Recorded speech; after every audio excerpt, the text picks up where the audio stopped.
What's up, guys, and welcome to our 6th Clone Wars Season 7 full episode breakdown. Today we're talking about Deal No Deal, the second part of the Ahsoka's Walkabout arc. And right off the bat, I enjoyed this one a lot more than last week's. I thought it was about the same. What didn't you like about it? I don't know. There was a lot of bickering in this episode, and I feel like, I don't know, it didn't take the story as far as I was hoping it would, as far as what Ahsoka's going through.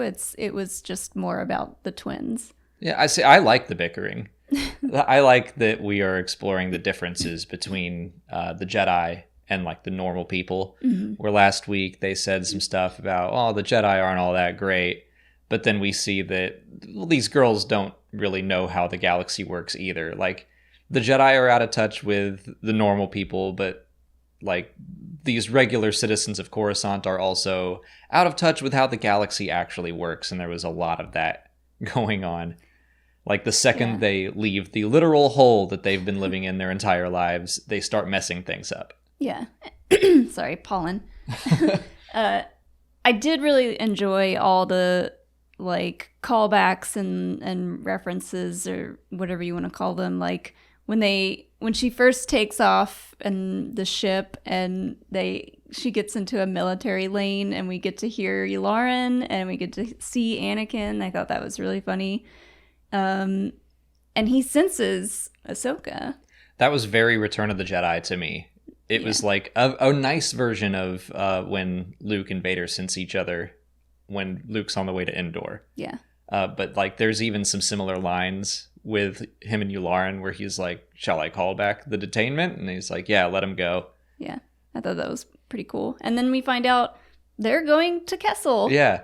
And at first, Kessel does not look like Kessel, the Kessel that we have already seen. Yeah, I think that's probably what I liked the most about this episode is it was like a galaxy hopping adventure. We saw 3 separate planets, whereas in the previous arc even, we only bounced between Anaxes and Skako Minor.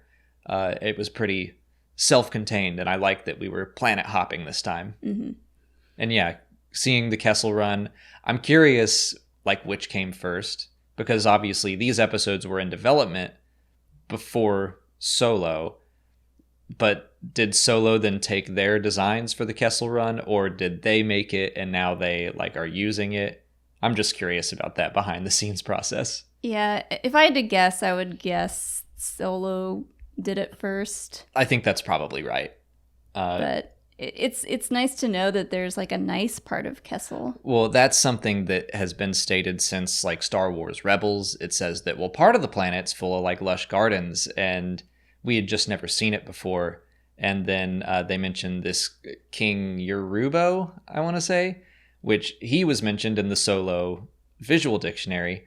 So that to me tells me that they are taking into account like this history of the planet that they had written before, things they were going to include in the Clone Wars. We didn't get to see it. They talked about it in Solo, but now it's like, yay, we get to see it. Yeah. It's cool. It feels like just about anyone could become a spice runner. If they wanted to. There's probably just a bunch of Craigslist postings and like looking for spice runners. Yeah. But I don't know. Another thing about this episode that I found to be a little bit annoying was they made Trace out to be very naive in this episode. Like they really honed in on that. And I don't know. I didn't get that sense from her when we first saw her. Well, I think that she is street smart. She knows her neighborhood. She knows what she's doing on Coruscant. The second she leaves Coruscant, like the biggest tell to me was when she's like, oh, the Pikes are gangsters, like that guy we ran into last week. It's like, no. Not even a little bit like that. Like that's just as big as her world ever got. And so she's out of her element. And I mean, the lesson of this episode were mistakes are lessons often learned too late. Yeah. And I also find it interesting how many times they're like, why do you know so much to Ahsoka? And eventually she's going to have to explain herself. And it's probably just going to be an instance where she has to like use the Force for something, and they're gonna be like, what? She keeps using it all sneaky. No one's picking up on it yet. Yeah. But I think that she's going to have to use the Force to get them all out of this situation. So she got to use the mind trick in this episode, which was cool.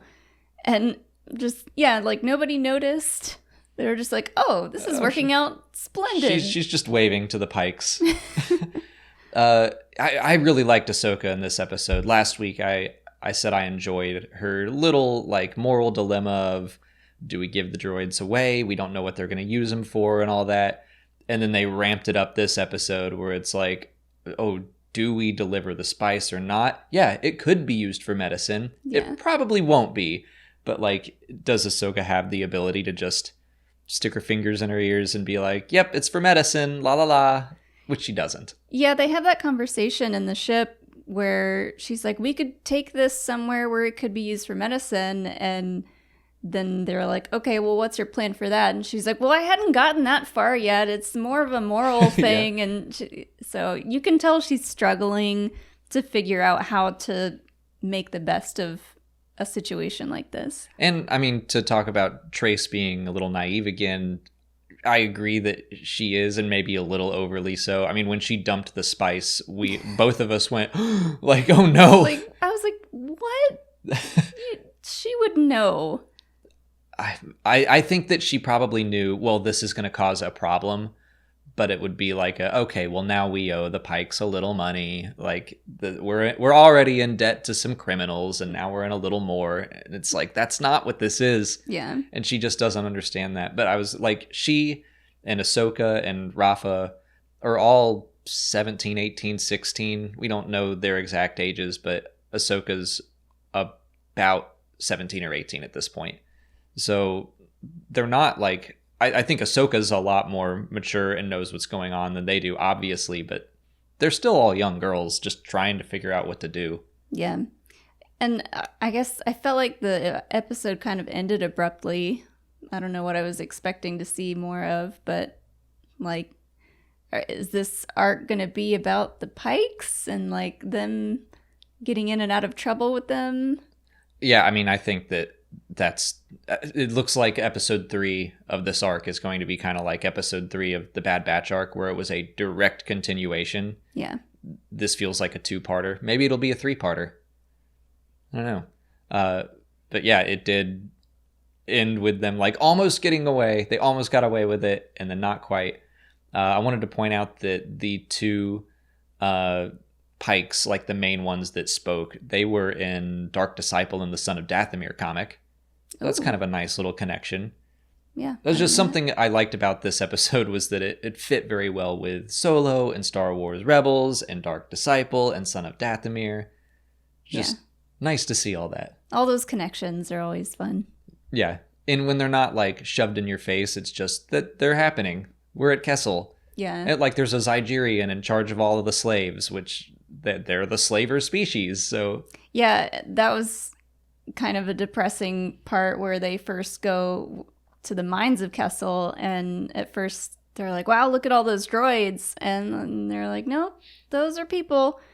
And I forget what she calls them, like workers, and Ahsoka's like, no, I think they're slaves. Yeah, there's another word for that. And so that was rough to see. Yeah. And then the girls' disbelief that they could be slaves, like the Republic would shut that down. And Ahsoka's even like, well, yeah, you'd think they would, but they haven't. Mm. Just, again, showing the Republic, the Jedi, they're the good guys, but they aren't as good as they could be. They're not doing everything. Right. They're obviously, like, their priorities are skewed. Yeah. They are out of touch. Like the first episode of this arc is not wrong, but neither is this episode, where everyone's out of touch. Everyone's learning. Everyone's making mistakes. What was the fortune cookie for this one? Mistakes are lessons often learned too late. Yeah. So like if you make a mistake, that's a teaching moment, but it probably is going to have some consequences, and that's Trace. I can think of makes like 3 big mistakes, and one of them's getting in the military lane.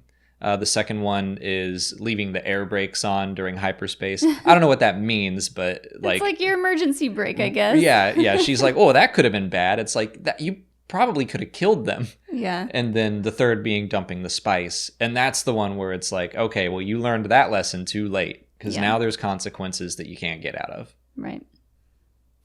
Well, they sure are in a pickle. Yeah. How are they going to get out of this bucket of syrup? We'll find out next week. Do you have anything else to say about this episode? I don't think so. I'm really looking forward to them finding out who Ahsoka really is. Yeah, me too. So I feel like we've now explored both sides of this, I don't know, tension between them. Yeah. And now episode 3 feels like the time to reveal that. And it'll probably be exciting. I imagine Ahsoka's going to have to do some cool stuff to get them all free. And I'm curious to see if we see any more of Anakin and... Yeah, I was surprised by that. The other Jedi. Just flashes of what's going on there. That probably was my favorite moment of the episode. Mm-hmm. But yeah, nice little surprise. So that's it for Deal No Deal. Thank you. If you haven't already, please like this video, subscribe to the channel. Follow us on Twitter, Instagram, and Facebook. And consider checking out our Patreon page where we're doing audio commentaries for all these new episodes. As always, thanks for watching, and may the Force be with you.